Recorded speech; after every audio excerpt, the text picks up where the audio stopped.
마태복음 17장 우리 14절에서 27절까지 말씀 함께 보겠습니다. 여러분들 우리 문맥을 좀 중요시 여겼습니다. 복음서는 항상 그래요. 여러분들 어제는 어떤 사건이었냐면 변화산 사건이었습니다.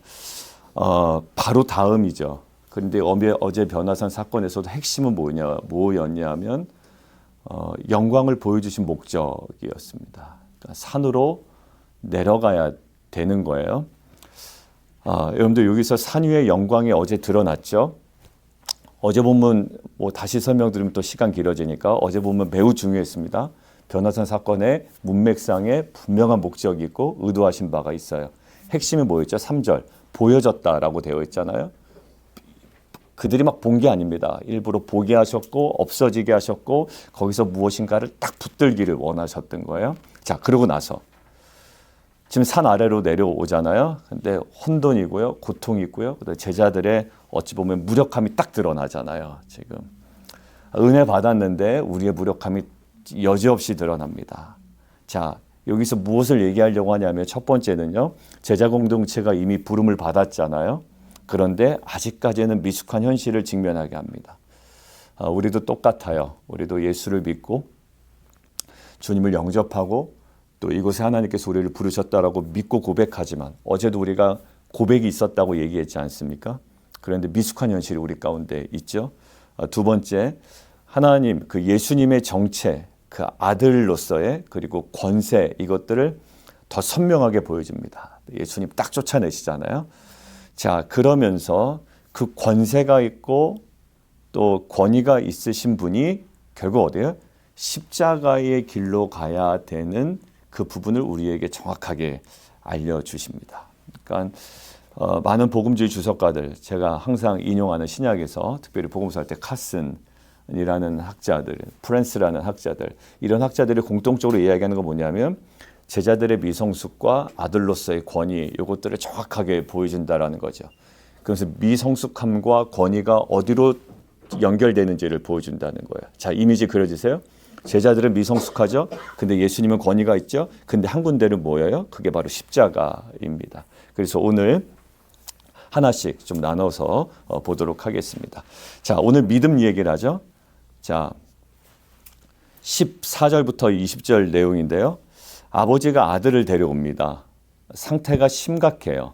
상태가 15절에 보면 간질로 심히 고생하고요. 불에도 넘어지고 물에도 넘어집니다. 되게 위험하겠죠. 제자들이 이미 고쳐보려고 했다라는 흔적이 있네요. 그런데 우리에게 무엇을 알려주냐면 실패했대요. 자, 그리고 예수님이 뭐라고 말씀하시냐면 17절에 믿음이 없고 패역한 세대여라고 말씀하십니다. 자, 제자들이 물어요. 그러고 이제 쫓아내십니다. 꾸짖으시고 귀신이 나가고 아이가 그때부터 나아요. 자, 그러니까 제자들이 너무 궁금한 거예요. 우리는 어찌하여 쫓아내지 못하였나이까? 자, 예전에는 쫓아낸 경험이 좀 있었던 것 같아요. 그러니까 기대도 있었어요. 그런데 이번에 잘 안 됐다고요. 그래서 질문이 우리는 어찌하여 쫓아내지 못하였나이까? 근데 예수님의 대답이 뭐였죠? 20절에 너희 믿음이 작은 까닭이다. 이렇게 믿음 이야기를 하세요. 자, 이게 헬라어를 보니까요. 적은 믿음, 그렇게 돼요. 똑같아요. 적은 믿음. 근데 중요한 건 말이에요. 이게 불신은 아니에요. 그러니까 복음서의 불신이란 말과 이 적은 믿음이 분리되어 있나라고 찾아봤더니 분리되어 있어요. 그러니까 불신은 불신으로 얘기하고요. 적은 믿음은 적은 믿음이라고 처리해요. 예수님은 제자들을 뭐라면 믿음이 없는 자들이 아니라 적은 믿음을 얘기하시잖아요. 자, 이 단어가 어디 나왔는지 이제 그 사전을 쭉 찾아보니까요. 풍랑 속에서 두려워할 때 언급하셨던 거예요. 근데 믿음은 있었잖아요. 자, 근데 물 위에 빠질 때 누가? 베드로. 그 다음에 염려할 때 6장 믿음이 이렇게 6장 보면 그 세상 염려로 막 가득 차잖아요. 자, 염려할 때 그때 이제 반복적으로 나오더라고요. 여러분들 공통점이 여기서 뭐냐 하면 제자들은 예수님을 믿고요, 따르고 있어요. 그러나 위기 앞에서 갑자기 믿음이 확 쪼그라들고 있잖아요. 여기서 이제 적다라는 말이 양이 부족하다라는 말로 우리가 좀 이해할 수 있거든요. 그런데 그게 아니라는 것이 분명히 드러나는 게 어디서 드러나냐면 무슨 예를 드시죠? 20절에 겨자씨 이야기를 드세요. 겨자씨는 그들 생각에 굉장히 작은 거거든요. 그런데 믿음이 적은 자들아 라고 했는데 겨자씨를 이야기한다면 좀 앞뒤가 안 맞는 거예요. 겨자씨는 굉장히 작거든요. 지금 믿음의 양을 이야기한 게 아니라요. 지금 어떤 그 방향성이고요. 의존에 관해서 이야기해요. 자, 잘 보세요. 제자들은 귀신을 쫓으려고 했죠. 자, 그런데 제자들의 질문을 한번 잘 보세요. 질문을 잘 보세요. 우리는 어찌하여 쫓아내지 못하였습니까? 계속 한번 묵상해 보세요. 저도 어제 한참 묵상했는데 우리는 어찌하여 쫓아내지 못하였습니까?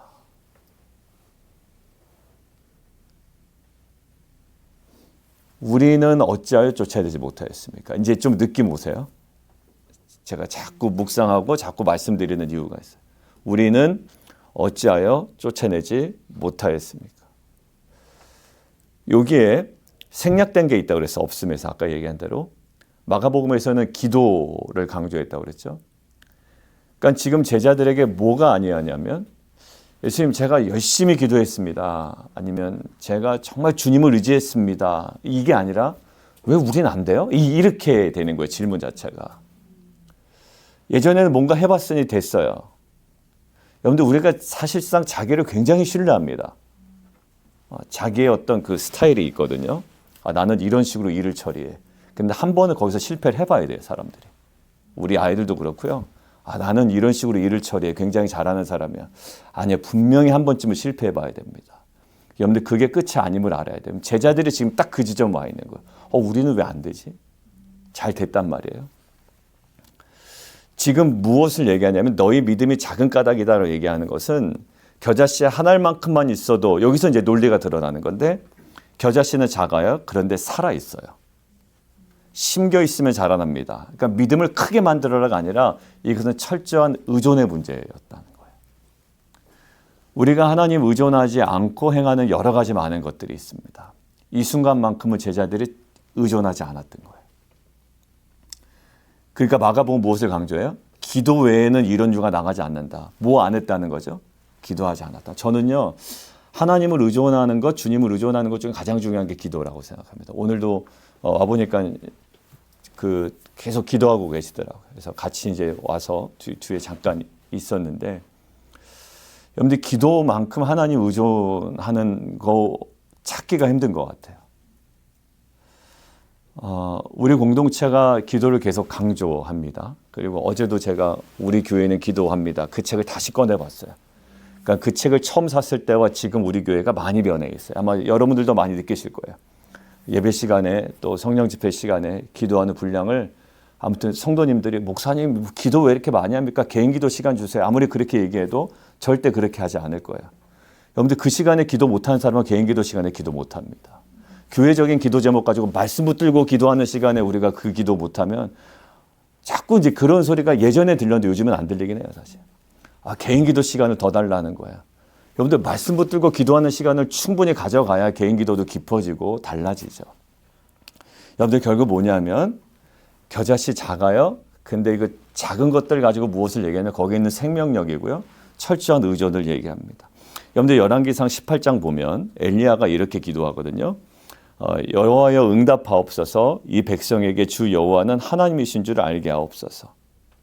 여러분들 엘리야가 뭐냐면 왜 자기는 안 되지? 이렇게 얘기하는 것이 아니라 이 기도의 내용 잘 보세요. 이 백성에게 주 여호와는 하나님이신 줄 알게 해 주십시오. 하나님이 하나님 되심을 붙들죠. 불이 내린 이유는요. 엘리야의 믿음이 크다 작다 이런 논리가 아니라요. 어떤 거요? 엘리야가 하나님께 딱 붙어 있고 의존했기 때문입니다. 여러분들 자꾸 왜 나는 안 되지? 안 될 거예요. 무릎 꿇지 않으면 안 될 거예요. 정말 그럴 거예요. 우리 교회가요, 이제 그런 식으로 됐어요. 예전에는 어설프게 뭐 하면 됐어요. 그냥 내가 갖고 있는 장기, 재주, 뭐 약간 내가 갖고 있는 뭐 이렇게 센스, 뭐 이런 걸로 됐단 말이에요. 근데 안 돼요. 자꾸 막혀요. 무릎 꿇지 않으면 안 될 거예요. 이거는 우리의 믿음이에요. 하나님께서 우리가 너 기도 외에는 이런 이유가 나갈 수가 없고 기도 외에는 안 되고, 물론 마가복음에서는 금식까지 붙였지만 그것을 다 제하여서도 결국 딱 한 가지예요. 여러분들 우리가 하나 예를 들면 얼마 전에 2,900불짜리 랩탑이 있더라고요. LG께. 그래서 내가 깜짝 놀랐어요. 그걸 세일해서 1,900불에 판다고 제가 봤어요. 저는 워낙 그 맥북을 쓰기 때문에 일반 윈도우 뭐 저거는 별로 관심이 없거든요. 근데 야, 저거는 1,000불이 세일하나? 원래 가격이 저거 아니야? 막 의심을 하는 거예요, 제가. 근데 여러분들 보세요. 2,900불짜리 그 LG에서 나온 랩탑을 1,900불에 싸게 해요. 1,900불짜리 랩탑을 아무리 갖다 놔도요, 랩탑이니까 그냥 켜지긴 하겠죠. 근데 꼽혀 있지 않으면요, 충전되어 있지 않으면 아무 소용이 없거든요. 마찬가지예요. 우리가 아무리 재주가 좋아도, 뭐 사람이 괜찮아도, 뭐 아무리 우리가 내 스타일이, 내 업무 처리 방식이 뛰어나도요, 여러분들 우리 믿음의 사람은 그렇지가 않아요. 결국 하나님께서 한번 브레이크를 딱 거실 때가 있다고요. 어떻게 돼요? 여러분들 이거 왜 고칠 수 없었겠어요? 근데 제가 보기에는요, 제자들이 이번에 제자도의 핵심을 분명히 깨달았을 거예요. 믿음이 적다. 아니, 우리 믿음이 있는데요, 주님 앞에 서 있는데요, 그렇지만 철저하게 의존하지 않았다라는 거예요. 그리고 그것이 베드로에게 나타나죠. 그것이 의존해서 나갔던 베드로인데 결국 갑자기 흔들리잖아요. 그게 우리의 모습이고, 변화산의 그 영광을 바라봤지만 이 땅에 내려와서, 이 산 아래로 내려와서 그들이 경험했던 미숙함 중에 가장 중요한 부분이었다는 거죠. 여러분들 그 실패한 순간을 돌아보면 결국 우리의 뭐 믿음의 크기가 아니라 하나님을 의존하는 시간들과 방식이 점점점 희미해졌던 거입니다. 기도는 하지만 이미 결정을 내려놓은 상태, 그거 기도 안 하는 거와 똑같고요. 맡긴다고는 하지만 실제로는 내가 조종하는 상태 똑같아요. 그리고 주님 뜻대로라고 말하지만 속으로는 계속 내 방식대로, 그리고 고집을 꺾지 않아요. 여러분들 그건 믿음 없는 겁니다. 믿음 없는 거예요. 여러분들 이것이 바로 수축된 믿음, 어찌 보면 영향력이 없는 믿음인 것 같아요. 여러분들 우리가 오늘 결단했으면 좋겠습니다. 문제의 크기보다 더 철저하게 하나님 의지했으면 좋겠어요. 근데 그 의지하는 방식이요, 기도예요. 기도예요. 여러분들 기도를 제가 강조하는 건 굉장히 외부 사람들에게 무식해 보이지만 이것만큼 중요한 것이 없어요. 우리 사역자들, 어제도 피로 전사님 제가 만나서 얘기했는데 왜 못하냐 라고 이야기했는데, 그 전날 회의가 11시 뭐 반 이상 넘어서 끝났대. 그랬더니 어제 EM 그랬다면서요, 집사님.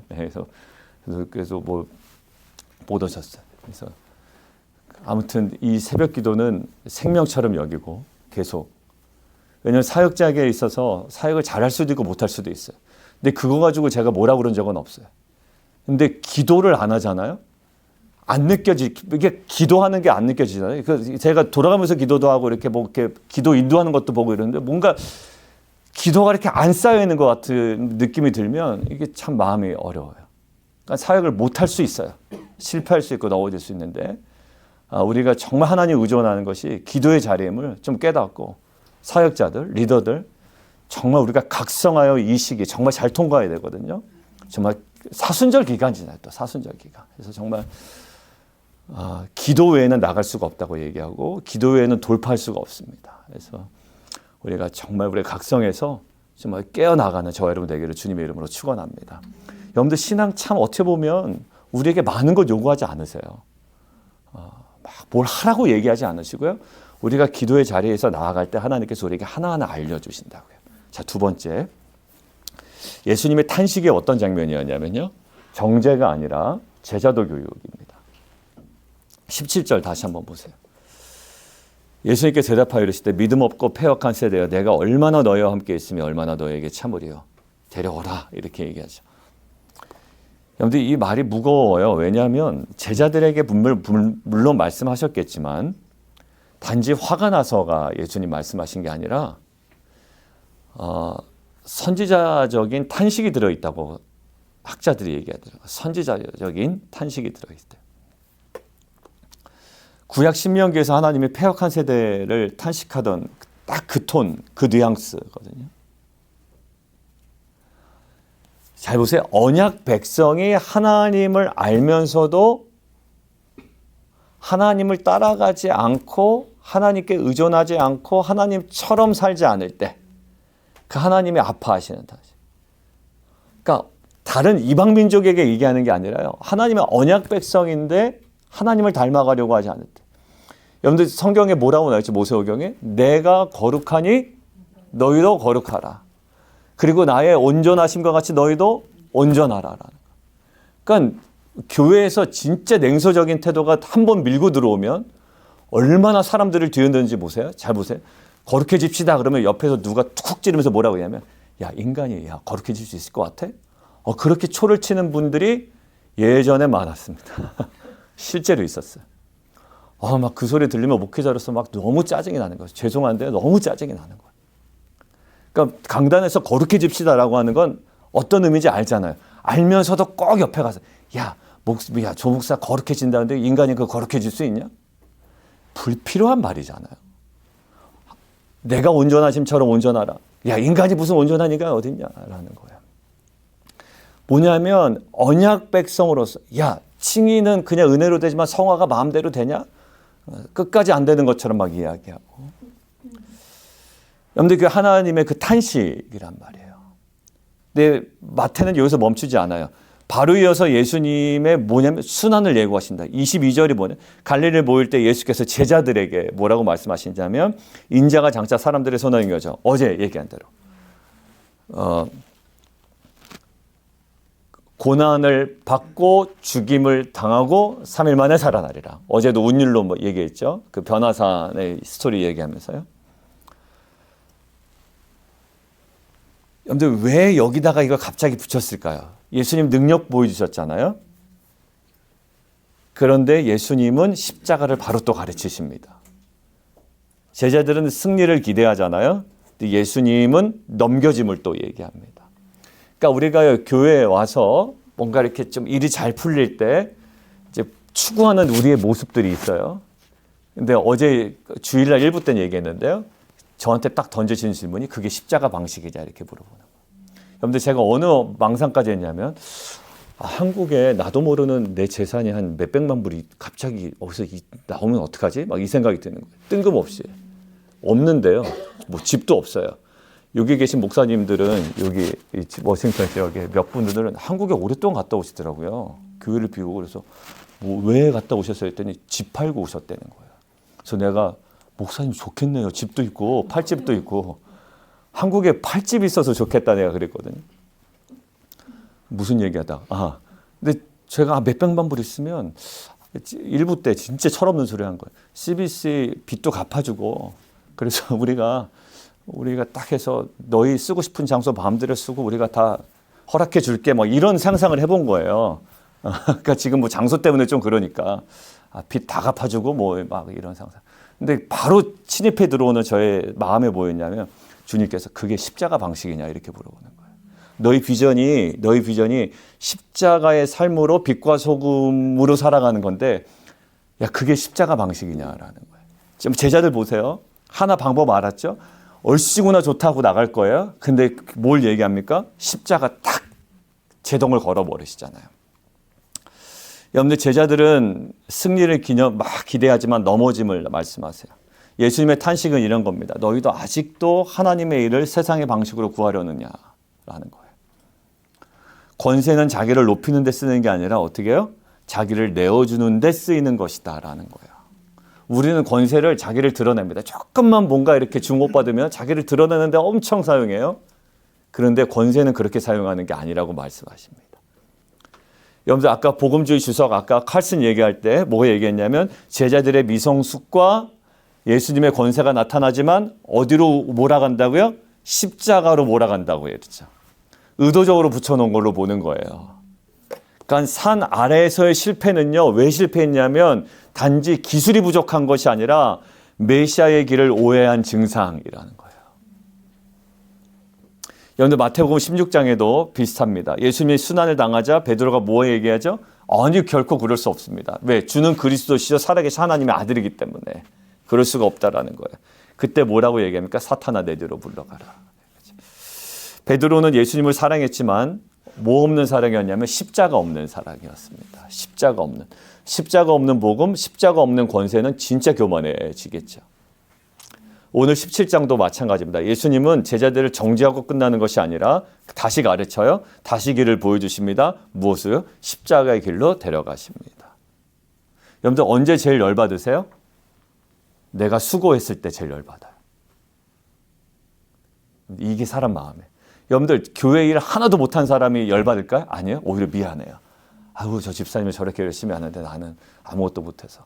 그냥 겸손하게 있단 말이에요. 근데 언제 사람이 교만하기 시작하냐면 열심히 할 때. 그때 더 어디로 가야 된다고요? 십자가예요. 근데 그때 막 서운한 거예요. 아, 내가 수고하는 거 알기는 아나. 내가 힘든 거는 사람들이 알아는 주나. 여러분들 예수님이 그 병에 걸리셨다면 십자가 지다가 정신병으로 돌아가셨을 거예요. 왜? 사람들이 끝까지 조롱했거든요. 여러분들 보세요. 잘 되는 방법을 우리가 먼저 찾기를 원하죠. 그런데 주님이 아니시라는 거예요. 그냥 잘 돼가지고 내가 한번 빚 싹 갚아주고 뭔가 이렇게 대단하게 하면 좋을 것 같잖아요. 근데 그 방법을 하나님께서 원치 않으신단 말이에요. 빨리 자리 잡는 방법을 우리는 원하잖아요. 빨리 자리 잡는 방법. 근데 그것도 아닌 것 같아요. 저한테 분명히 얘기하셨습니다. 그 주일 설교 준비할 때부터 분명한 길은 십자가다라는 거예요. 그거 놓치면 완전 교회 망한다. 교회 살고 죽는 건 십자가다. 왜? 주님께서 오신 길이 십자가고 너희가 가야 할 길이 십자가고 마태복음에 계속 강조하는 건 십자가인데 너희가 십자가의 길을 외면하고 뭔가 이렇게 뻑적지근한 방법으로 나아가려고 한다면 그거 안 된다라는 거예요. 주님의 길은요 빨라 보이는 길은 아닌 것 같아요. 주님의 권세는요 계속 낮아지는 방식으로 드러나는 것 같습니다. 오늘도 질문해야 됩니다. 지금 하나님 일을 하고 있다고 하면서도 사람의 방식으로 밀어붙이고 있지는 않은지, 결과를 위해서 진실을 깎고 있지는 않은지, 속도를 위해서 관계를 계속 상처내고 있지는 않은지, 속도 내기 위해서 다른 사람의 의견 무시하고 계속 상처내고 있지는 않은지, 성과를 위해서 기도를 생략하고 있지 않은지, 이거 중심에 진짜 둬야 됩니다. 여러분들 바쁘니까 오히려 어떻게 된다고요? 책 이름도 바쁘니까 기도합니다. 바쁘니까. 우리는 바쁘니까 기도 잠깐 생략할 수 있잖아요. 더 기도해. 여러분들 이 자리는 더 차고 넘쳐야 됩니다. 남자들 더 와야 됩니다. 남자들 더 와야 돼. 그러니까 그냥 단순히 남자들 좀 와야 됩니다. 이런 구호로 끝나는 게 아니에요. 그 기도에 정말 가치를 아는 사람들이 와서 기도하고 부르짖어야 됩니다. 여러분들 오늘 결단해요. 성공의 길이 아니라 먼저 십자가의 길을 선택했으면 좋겠습니다. 그래서 교회가 커지는 것보다 주님 닮는 것을 선택했으면 좋겠습니다. 그러니까 빛과 소금 교회가 이상하게 커진다. 물론 이것은 결과로 우리에게 주어지는 은혜이지만 우리가 더 중점을 둬야 될 건 주님 닮아가는 길, 십자가 따라가는 길을 가야 될 줄 믿습니다. 여러분들 세 번째 대제 잠깐만 보고 갈게요. 제가 아까 그 없음 이야기하다가 시간을 많이 갔는데 아들의 자유는요 권리 주장이 아니라 사랑의 배려로 증명된다라는 거예요. 여러분들 성전세 사건입니다. 다시 좀 읽을게요. 권리 주장이 아니라 사랑의 배려입니다. 우리는 권리 주장하거든요. 근데 사랑의 배려가 오늘 나타나요. 성전세 내지 않느냐라고 했더니 예수님 베드로에게 묻죠. 세상의 임금이 누구에게 세를 받냐? 아들이냐 타인이냐? 그러니까 타인이다 이렇게 얘기하잖아요. 예수님이 결론 내리십니다. 아들들을 세를 면한다 이렇게 얘기하죠. 그래서 나는 뭐냐? 이거 무슨 말이야? 나는 성전의 납세자가 아니라 성전을 세우신 성전이신 하나님의 아들이다. 성전 자체다. 이거 얘기하는 거잖아요. 자, 예수님은 자기의 정체성을 분명하게 얘기하십니다. 그러니까 나는 뭐다? 텍스 프리다. 그렇죠? 세금 안 낸다라는 거예요. 그러니까 아까 얘기한 대로 권리 주장하신 겁니다. 맞아요. 그게 맞아요. 진짜 있는 권리예요. 자, 그런데 27절이 이제 밑줄을 그어놔야 되는 거예요. 오늘 메시지 핵심은 이겁니다. 예수님은 아들이기 때문에 세금 안 내도 되네. 그런데 내신단 말이에요. 기적적인 방법으로. 야, 입 열어봐라. 돈 한 세겔인데 반 세겔 내 거, 반 세겔 네 거 가서 내고 와. 이렇게 된단 말이죠. 자, 면세 권리가 있는데도 내신대요. 왜요? 실족하지 않게 하기 위하여. 사람이 그 문제로 걸려 넘어지지 않게 하기 위하여. 괜한 장애물이 되지 않게 하기 위하여. 방법도 기적적이죠. 입을 열면 돈 한 세개를 얻을 거다. 오늘 여기서 이 메시지는 이렇게 딱 두 겹으로 되어 있는데요. 아들의 자유를 선포하시는 거예요. 나는 자유롭다. 그렇지만 나는 실족하지 않기 위하여 그 자유를 포기하는 거죠. 그 권리를 포기하는 거예요. 배려로. 여러분들 사도 바울이 딱 닮은 사람이에요. 뭐라고 얘기합니까? 자기 권리가 있다고 얘기하죠. 후원받을 권리도 있어요. 자기는 말씀을 전하는 자들에게 후원받을 권리도 있고, 그러나 내가 이것을 다 쓰지 아니함은 그리스도의 복음에 아무 장애가 없게 하기 위함이다. 내가 받는 거 전혀 이상한 거 아니야? 그럼에도 불구하고 내가 조심조심하는 것은 뭐냐면 장애가 되지 않게 해요. 나는 자유롭게 마실 권리도 있고 먹을 권리도 있어. 그런데 안 마시고 안 먹어, 때로는. 왜요? 네, 그게 안 마시고 안 먹는 것이 그들에게 배려가 되기 때문이에요. 여러분들, 제가 술 얘기할 때 가끔 또 술 드시는 분들은 좀 약간 좀 마음이 부담되시죠? 왜 그러냐면, 제가 왜 술, 담배 이런 얘기를 가끔씩 하냐면, 제가 술을 먹으면 어떻게 되냐면 사람들이 실족한 사람들이 나와요. 그래서 자녀 앞에서도요, 마시지 말라고 그러는 거예요.